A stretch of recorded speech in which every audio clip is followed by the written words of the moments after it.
On this section, we're gonna learn about basic Spark SQL. In this video, we will learn Spark SQL overview and concept. Apache Spark is one of today's fastest computing framework. We use this on our big data SQL deployment because of its ability to process big data in real time. Spark SQL is a module of Spark wherein it allows querying data via SQL or Hive query language. This kind of integration is available because of Spark's functional programming API. Apache Spark SQL was born from the limitation of Apache Hive. Here are the advantages of using Spark SQL. It uses structured query language or SQL.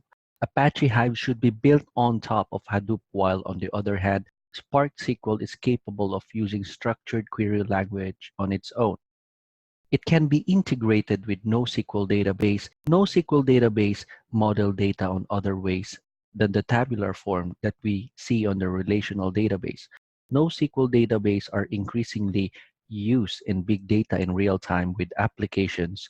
So as time goes by, we can say that Spark SQL can adjust to the increasing requirement of big data queries. Next is it can be integrated with NoSQL, but the primary DB model is still RDBMS. Next, the key value store that is being used by Spark SQL was originally developed by Apache Software Foundation. It is an additional database that is commonly known as hash table. Hive also has key value store, but it was originally developed by FB. Next, it supports several programming languages such as Scala, Java, R, and Python. Access method can be ODBC or JDBC.